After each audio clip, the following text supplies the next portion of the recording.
खिड़की से शिवलिंग का फासला करीब 10 मीटर का था। खिड़की से बिजली का प्रवेश करना, दूरी तय करके शिवलिंग तक पहुंचना, उसकी परिक्रमा करके लौट जाना, इन सारी बातों पर कोई यकीन करे भी तो कैसे।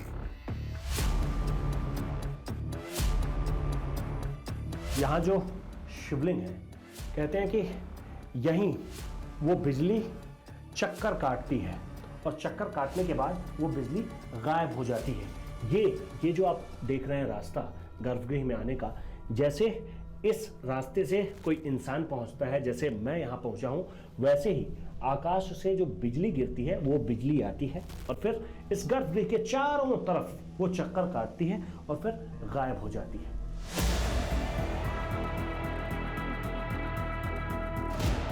आकाशीय बिजली में हजारों वोल्ट करंट होते हैं। वो जहां भी गिरती है तबाही मचा देती है, लेकिन यहां तो तबाही का कोई निशान नहीं था। ना कुछ जला था, ना टूटा था।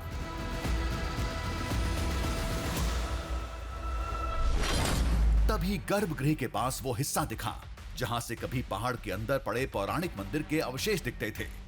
बाद में खतरे के चलते इसे बंद कर दिया गया। इस मंदिर का ये वो हिस्सा है जिस हिस्से से आधी दूरी है जहां गर्भगृह है, जहां शिवलिंग है, और आधी दूरी इस तरफ है जहां वो खिड़की है, जहां से आकाशीय बिजली अंदर की तरफ आती है। और बीच में आपको एक वर्गाकार ऐसा हिस्सा दिखेगा जैसे देखकर ही लगता है कि इसे बाद में बंद किया गया है या फिर ये अचानक ही दिखना बंद हो गया है। इसकी मान्यता ये है, कहते ये है कि यहां से इसके नीचे जो मंदिर है वो मंदिर पहले दिखता था। एक तरफ वो खिड़की जहां से आकाशीय बिजली अंदर आती है, दूसरी तरफ वो शिवलिंग जिसकी परिक्रमा होती है, और बीच में पौराणिक मंदिर का ये बंद पड़ा रास्ता जो कभी खुला करता था। क्या इन तीनों का आपस में कभी कोई नाता था?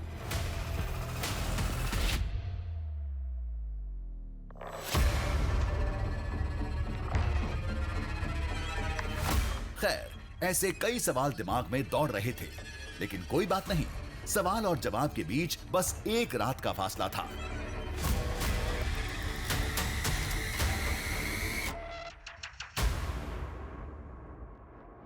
कहते हैं कि पूरी दुनिया में एक दिन में 30 लाख बार आसमान में बिजली चमकती है, 30 लाख बार। लेकिन 29,99,999 बार बिजली का चमकना एक साधारण प्रक्रिया है, लेकिन एक बार बिजली का चमकना, वो भी इस इलाके में, खासकर मंदिर जहां है उसके आसपास वाले हिस्से में, कहते हैं कि वो साधारण नहीं है, वो बहुत असाधारण है। वो कैसे? इंतजार करेंगे और फिर देखते हैं। पहाड़ों पर बिजली गिरना आम बात है, लेकिन बताए समय पर एक ही जगह बिना मौसम आसमान से बिजली गिरना साधारण बात नहीं थी। उस पर दावा ये कि बिजली खिड़की के रास्ते गर्भगृह में जाकर शिवलिंग की परिक्रमा करती है, ये तो गले से भी नीचे नहीं उतरता। बिना पड़ताल हम दावा खारिज नहीं कर सकते। पड़ताल के लिए हमें चोटी पर रात गुजारनी होगी। इसमें खतरा था, अगर वाकई शिखर पर बिजली गिरी तो हम भी उसकी चपेट में आ सकते थे। लेकिन अब कुछ भी हो, यह खतरा तो हमें उठाना ही होगा।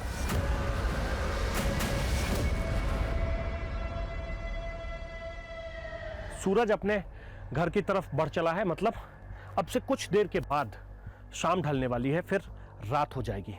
और हमें भी इंतजार है आज की रात का, क्योंकि जो कुछ भी सुनकर, जो कुछ भी जानकर समझकर हम यहां तक आए हैं, उस पर अगर फिर से हम विचार करें, उसको सोचें, तो ऐसा लगता है कि ऐसे कैसे हो सकता है, ये कैसे संभव है।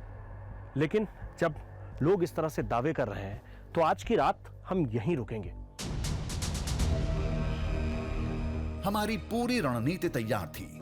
रात होते ही हमें काम में जुट जाना था।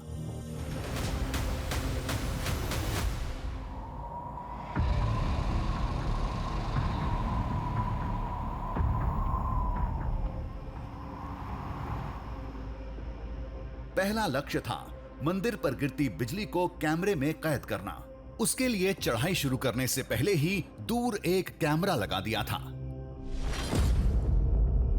जो पहाड़ की हर हलचल को रिकॉर्ड कर रहा था।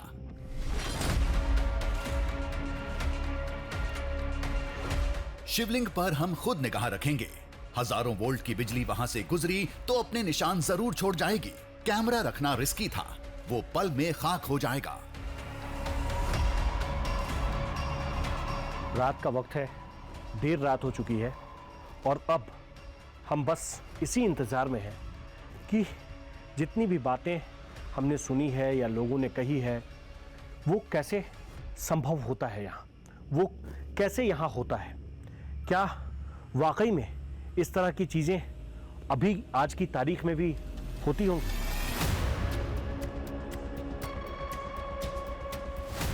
बिजली की चपेट में हम भी आ सकते थे, लिहाजा चोटी से दूर सीढ़ियों की तरफ चले गए। फिलहाल आसमान साफ था, बादलों की कोई हलचल नहीं थी। दूर दूर तक आसमान से बिजली गिरने के कोई आसार नहीं थे। देर रात हो चुकी है। ऊपर जब आसमान देख रहे हैं तो बिल्कुल साफ है, तारे टिमटिमा रहे हैं। शाम के वक्त में जो थोड़े बहुत आसपास में बादल लगे हुए थे, काले बादल दिख रहे थे, वो सभी बादल अब छट गए। यहाँ से बिल्कुल साफ आसमान दिख रहा है।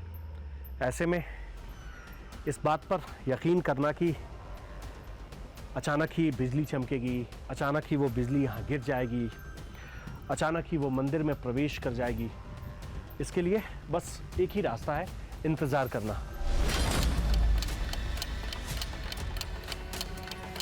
घड़ी की टिक टिक के साथ रात के 2 बज गए। हम सुरक्षित स्थान की तरफ जाने ही वाले थे कि अचानक मौसम का रुख बदलने लगा।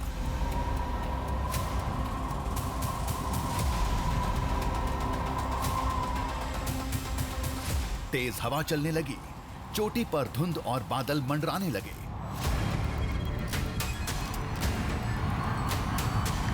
रात के तकरीबन 2 बज रहे हैं और मंदिर के आसपास चारों तरफ ये घने बादल अचानक ही मंडराने लगे हैं। ये चारों तरफ बादल दिखने लगे, इधर भी दिख रहे हैं।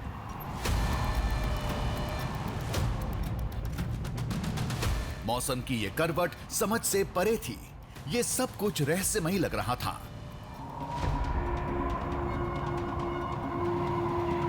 कुछ देर पहले आसमान साफ था, एकदम से ये कैसे बदल गया?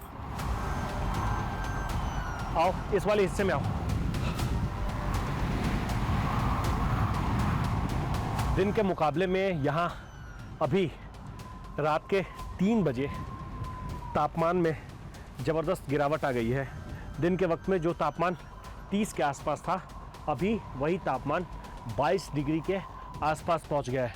22 डिग्री टेम्परेचर और आसपास बहुत तेज़ हवाएं भी बह रही है और ऐसा लग रहा है जैसे चारों तरफ से धुंध ने एक घेरा बना लिया है।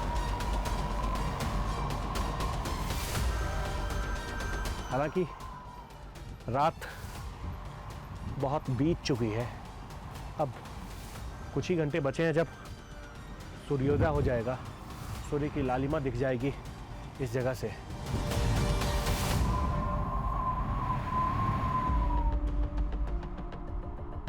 हम सतर्क थे, किसी भी वक्त बिजली गिर सकती थी।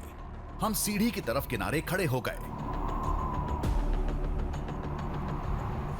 कुछ देर तक हवा चली, फिर सब कुछ शांत हो गया।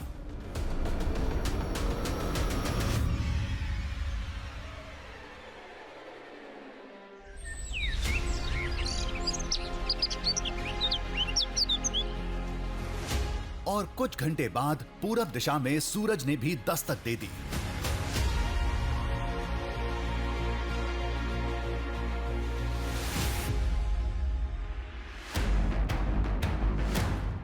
सुबह होते ही हमने नीचे का रुख किया।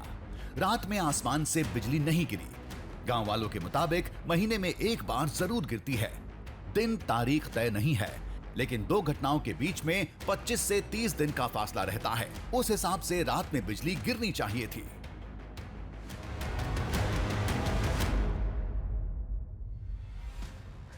चोटी पर एक रात गुजारने के बाद हम वापस लौट रहे हैं और अब हम गांव के लोगों से फिर से बात करेंगे, क्योंकि अब जो हमने देखा है, हमने जो वहाँ रहकर महसूस किया, उसमें और गांव के लोग जो कह रहे हैं उसमें कोई मेल नहीं है। अब गांव के लोग क्या कहेंगे? क्या वो हमें कोई अब नई बात बताएंगे, या फिर वो जो कह रहे थे उसी बात को दूसरी तरह से बताएंगे? ये जानने, ये समझने के लिए हम गांव में जाएंगे।